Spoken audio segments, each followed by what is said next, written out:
are officially halfway through the Champions League phase. That's been 4 games played, and game week 4 had some crazy results. Game week 4 had some shock result. Game week 4 had 2 of the biggest games being played out. And as you guys can see, so far the league table, the top 2 teams, that's no surprise. The best 2 teams in the world this season are both top 2 in the Champions League phase. So there's no shocks on that front. But as for the rest of the league table, there's so many different results. Like you were seeing Newcastle in top 6. We're seeing Gala 1 position away from making the top 8. Of course, having a very good schedule, a great form. And of course, other teams not making it. So let's talk about so far what we've learned from game week 4. Let's talk about the league table, and let's talk about pretty much our own quick review on every single game that took place both on Tuesday and, of course, yesterday on Wednesday. Before we go any further, make sure you like the video, make sure you subscribe to the channel.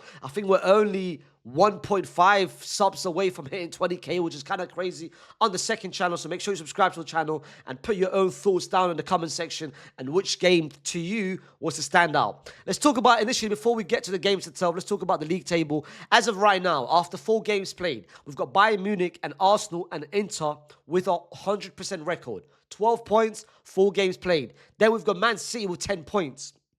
Paris Saint-Germain, Newcastle, Real Madrid, Liverpool, and, of course, Galatasaray not being in top 8 due to goal difference, but all those 5 teams are all 9 points. Only 1 defeat. And the rest, we've got Spurs, Barca, Chelsea, of course, Atleti, they creep in there. Monaco is pretty much there. Napoli on the Conte. Juve not even being in the playoff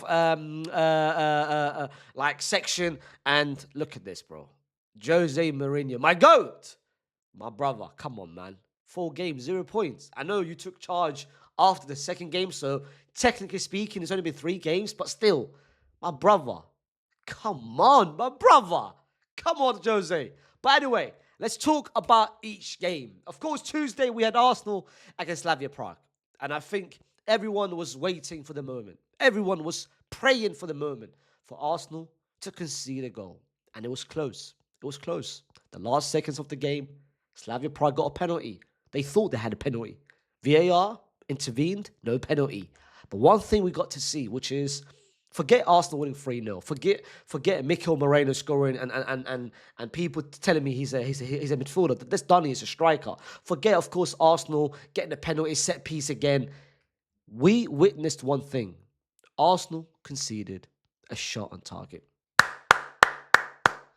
Slavia Prague, big up you guys, bro. Big up you guys. At the moment, we're not even celebrating Arsenal losses. We're not even celebrating Arsenal conceding goals. We're celebrating Arsenal conceding shots on target, fam. This is how crazy it's been at this point, bro. They have, of course, their run and a streak of not conceding a goal since 1908, I believe it is, in terms of the club record, which is absolutely insane.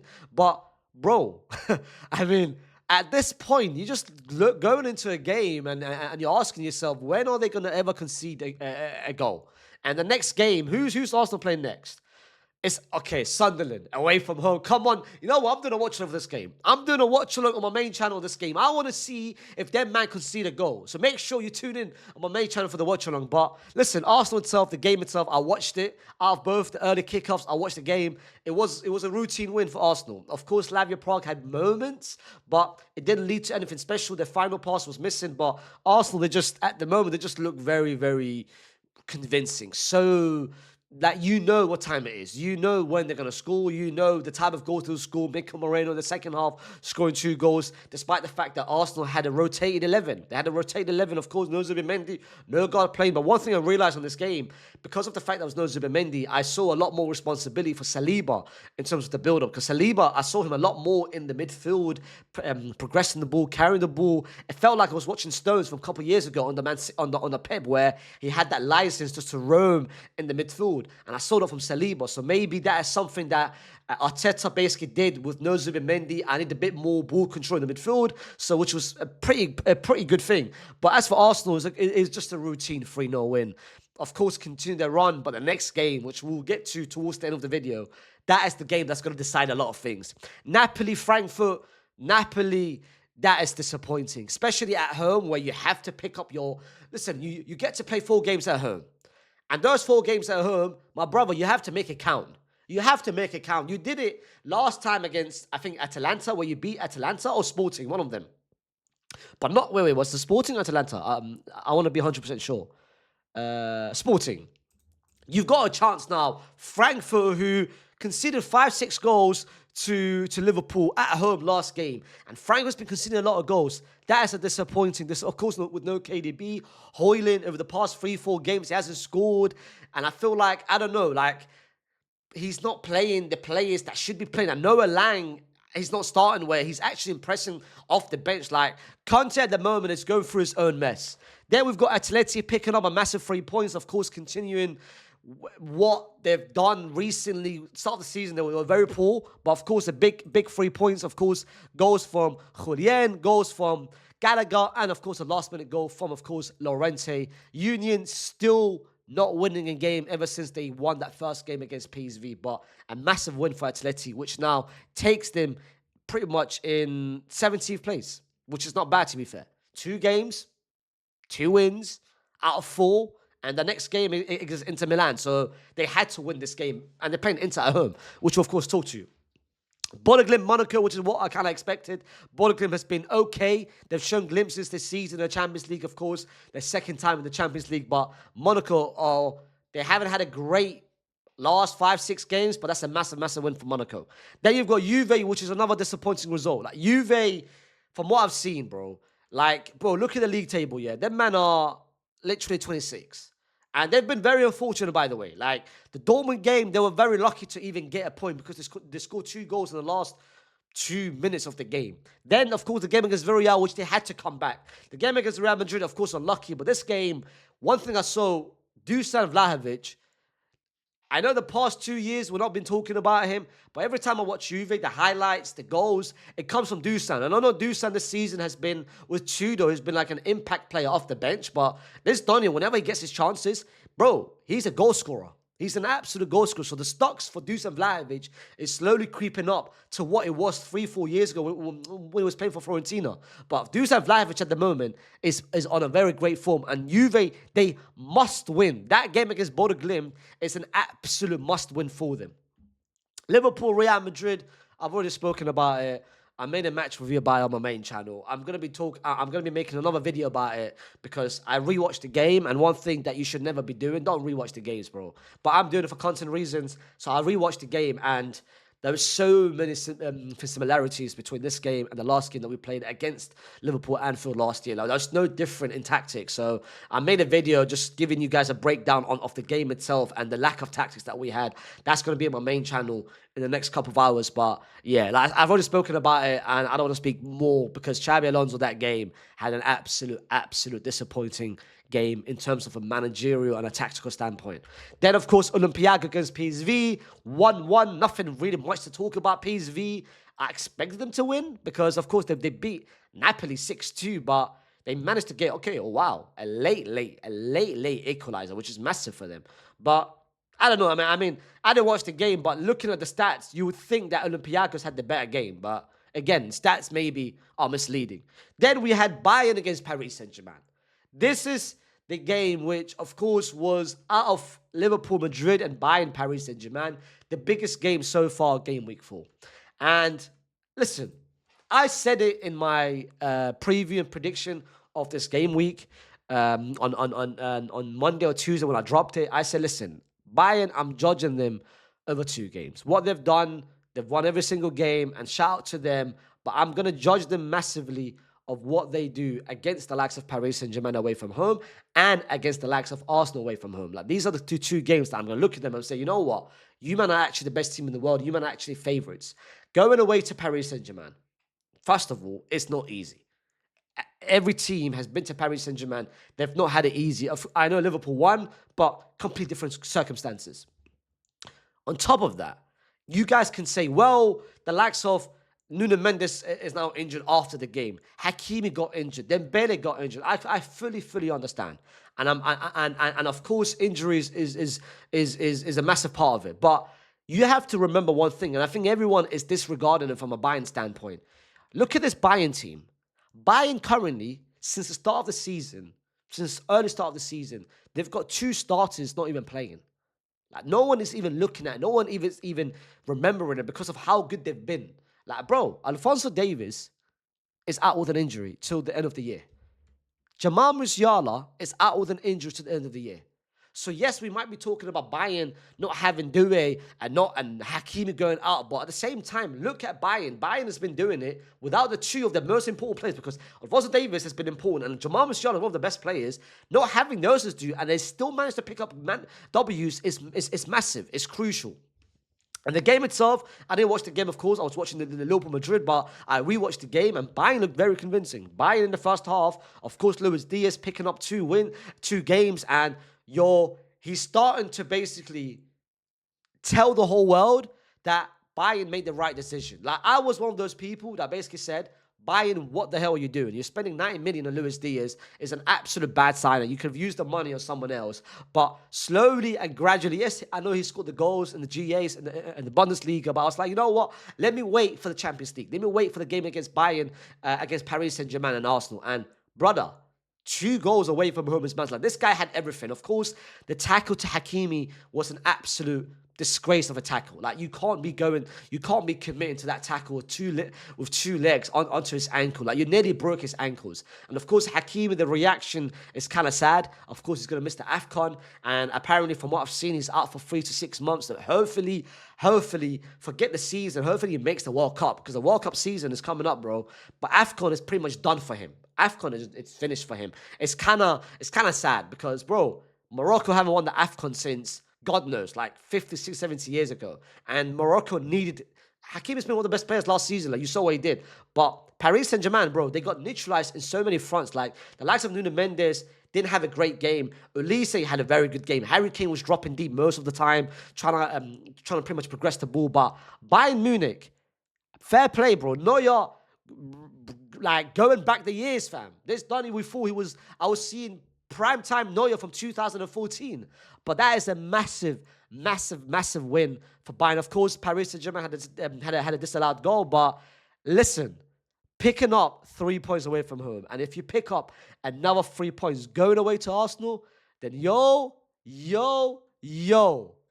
Bayern, fair play, bro. Fair play. Then, of course, we had Spurs picking up a massive 3 points. They had to win this game. After what was going through Thomas Frank over the past couple little games in the Premier League, not impressing, and even the last Champions League game against Bodo Glimt, not impressing either. So this was a massive game for, of course, for Thomas Frank. As for yesterday, we witnessed one of the biggest shock results. Pafos picking up 3 points against Villarreal. La Liga, one thing we've learned from this game week 4, La Liga put it in the bag. La Liga was on a mission to make them look bad. They made us look so bad. Like, losing to Pafos, put it in the bag, bro. And Pafos, of course, picking up a massive 3 point, which I believe, from what I've seen, is the first win ever in Pafos history. I think they've reached the Champions League before, but this is the first. I don't know. I might be wrong, but this is the first W ever, which is a massive, of course, achievement for them. But with Villarreal, that's embarrassing. Wallah, embarrassing, bro. Chelsea, another shock result. Chelsea not winning away to Karabakh. Karabakh, even though they've had 2 W's this season, picking up the first 2 wins, beating Benfica and Copenhagen. But the comeback, I think Karabakh did very well this game. I think they did very well. They had moments that they could have won in the second half. Chelsea, I don't know, man. They didn't look impressive. Of course, Ganacho scored, and Hato, I watched that game. Hato had an absolute, one of the worst 45 minutes I've ever seen. Like, one of the worst games I've ever seen. Especially from a young player who's trying to impress, who hasn't had a moment this season where he showcased why they spend the money. He is a left back on trait. He's an actual left back. They play centre back, but it didn't look good. Like, both goals, which Karabakh scored, the penalty and the first goal, was all down to his mistakes. Like, Hato had one of the worst games I've seen from a player so far this season. Galatasaray, Osimhen, of course, picking up 3 goals. And, bro, with every game that goes by with Gala, and big up Gala, like 9 points after 4 games, which is very impressive. But it begs the question, yeah, why did no team pull the trigger on Osimhen? Like, Napoli clearly wanted to sell him. And I know what people are going to say, the wages. Of course, his salary is high. But, brother, I'm pretty sure some teams were able to match that salary. Like, especially the teams with a lot of money. Like the likes of Chelsea. You, man, need a striker. I'm so surprised no one pulled the trigger on Osimhen. Like, look what he's doing. Now, there was a moment where he had that didn't lead to a goal, but the first half where he controlled it with his chest, did some sort of sequence where he was under pressure by 4 players, but still managed to release a shot, which was a great shot, which got saved by the goalkeeper. But the guy is a unicorn as a striker, bro. But 3 goals, massive win for, of course, Gala, which is kind of Ajax has been so bad. Benfica, we spoke about them already. Start of the video where Jose is yet to pick up a W. Disappointing result. I don't know what Benfica fans are feeling towards Jose, because I know the league, they're winning games and they're only a point or 2 points behind Porto, but in the Champions League, it's a nightmare at the moment. Barca Club Brugge, I spoke about already yesterday in my match review. It was a Lamine Yamal carry job. It was an absolute Lamine Yamal carry job. Like, what more can you expect from a player? Like, he did his best to carry this team to 3 points, but Club Brugge was very great. Like, I predicted before the game started, and even in my preview and prediction video, I said that Club Brugge, I can see them picking up a point. Everyone laughed. Oh, Unc, what are you talking about? You're jinxing it. Bro, Club Brugge at home is actually not bad. They're actually not bad. Inter picking up a point. Of course, Kyrat had a moment where they could have won the game. I saw the highlights, but Inter convincing, of course, picking up that 3 point. Man City, this man right here, and this man right here, and this man right here.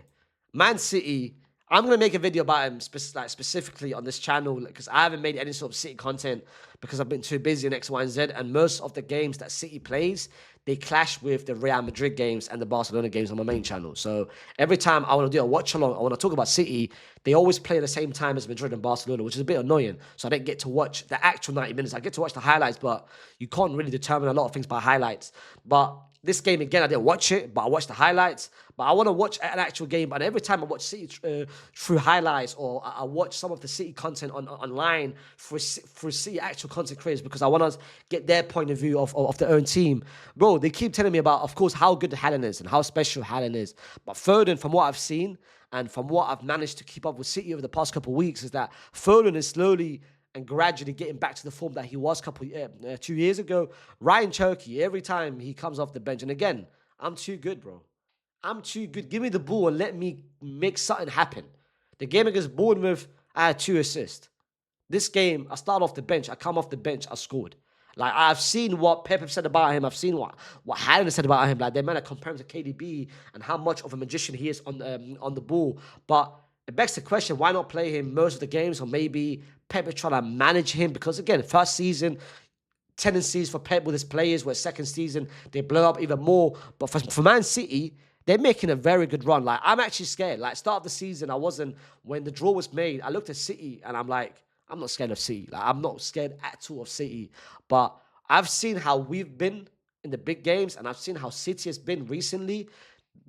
The game against Man City is not going to be an easy game, because that's who we're playing next, by the way. That's who, actually, no, not next. We're playing them after that in December. But that's going to be a very difficult game. But for Man City, massive 4 points. The goals by Foden was absolutely sensational. The goal by Haaland. Like, Man City are just too good at the moment. And I will make my absolute best to watch a City game. I think they're playing, I don't know when the next time I watch City, I want to actually watch City, do a watch it on my main channel and actually see them in 90 minutes rather than watching highlights. Marseille, Atalanta, disappointing result for Marseille. Like, I expected Marseille to win this game. Atalanta, of course, missed a penalty and they scored in the last second, but that's a big win for Atalanta, for a team who hasn't been that great so far this season. And Marseille, where are they? Marseille are currently 25th. They've only got 3 points. Oh yeah, this one, they got man sent off, and that's disappointing, because Marseille's having a very good league campaign. So very surprising result. And of course, Newcastle, Bilbao, nothing surprising about this game. I think I expected it, and most people expected it, because Bilbao, if you look at the start 11, there was no Nico Williams, there was no Inaki, there was no Sanson. 3 of the best players didn't even play. And if you don't have them, let alone 1, let alone 2, but 3 of them, bro, like, forget about winning. And Newcastle, of course, picking up a massive 3 points, which takes him. Of course, Newcastle currently in sixth place with 9 points. Like by the way, the next games that we're seeing, we've got some big games. Of course, we're going to be talking about it on a preview prediction and a preview and a prediction video. But there's some big games, especially on the Tuesday where we've got Chelsea, Bayern, and we've got Man City. They don't win. Juve have to win. This is a big game for Juve. Gala, if they win, they can pretty much put themselves in a very good position to qualify. Benfica, that's some big win. Of course, we'll talk about it in more detail. But put down in the comments what you guys made so far of the Champions League game week 4. Make sure you like the video, subscribe to the channel, and I'll see you soon with another video. Peace.